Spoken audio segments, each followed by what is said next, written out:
Hello friends, welcome to Shri Tamil channel. இன்னைக்கு நாம பார்க்க போறது Chettinad ஸ்பெஷல் ஸ்வீட் ரெசிபி.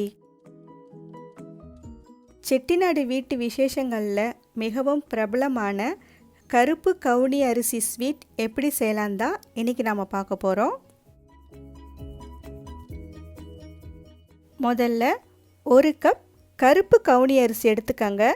இப்போ இந்த அரிசியை 2-3 தடவை நல்லா கழுவிட்டு தண்ணி சேர்த்து ஒரு 6லிருந்து 8 மணி நேரம் ஊற வச்சுக்கோங்க.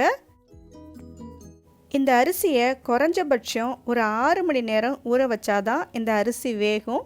அதனால் கண்டிப்பாக ஒரு 6 மணி நேரமாவது ஊற வச்சுக்கோங்க. ஊற வச்ச தண்ணியை வடிகட்டிட்டு அரிசியை மட்டும் ஒரு குக்கரில் சேர்த்துக்கங்க. 1 கப் அரிசிக்கு 3 கப் தண்ணி சரியாக இருக்கும்.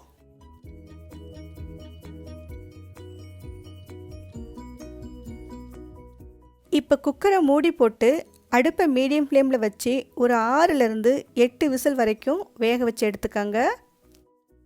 குக்கர்லேருந்து ஸ்டீம் இறங்கினதுக்கப்புறம் திறந்து பார்த்தீங்கன்னா அரிசி உங்களுக்கு ஓரளவுக்கு நல்லா சாஃப்டாக வெந்து வந்திருக்கும். கரண்டி இல்லைன்னா மற்ற வச்சு லேசாக மசிச்சு விட்டுக்கோங்க. இப்போ திரும்பவும் அடுப்பில் வச்சு நல்லா கொதிக்க விடுங்க.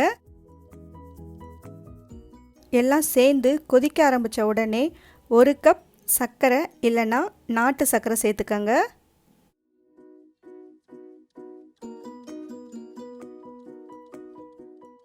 சர்க்கரை கரையிற வரைக்கும் நல்லா கலந்து விட்டுக்கங்க. சேர்த்த சர்க்கரை எல்லாம் நல்லா கரைஞ்சி எல்லாம் சேர்ந்து வர ஆரம்பிச்சிடுச்சு. அடுத்து இதில் ஒரு 1/4 ஸ்பூன் ஏலக்காய் தூள் சேர்த்துக்கங்க.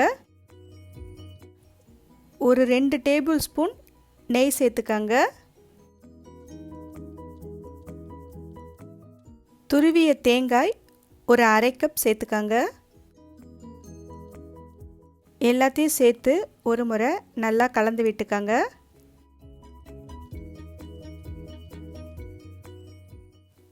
ஒரு 2 நிமிஷத்துக்கு எல்லாமே சேர்ந்து நல்லா கொதிக்கட்டும். இந்த அளவுக்கு வந்த உடனே நாம் ஸ்டவ்வை ஆஃப் பண்ணிடலாம். அவ்வளவுதான் ஃப்ரெண்ட்ஸ், செட்டிநாட் ஸ்பெஷல் கவுனி ஸ்வீட் சூப்பராக ரெடி பண்ணிட்டோம். இந்த ஸ்வீட்டை உங்கள் வீட்டில் ஒரு முறை ட்ரை பண்ணி பார்த்துட்டு எப்படி இருக்குன்னு சொல்லுங்கள். உங்களுக்கு இந்த ரெசிபி பிடிச்சிருந்தால் லைக் பண்ணுங்கள், ஷேர் பண்ணுங்கள். ஸ்ரீ தமிழ் சேனலுக்கு சப்ஸ்கிரைப் பண்ணுங்கள். தேங்க்ஸ் ஃபார் வாட்சிங்.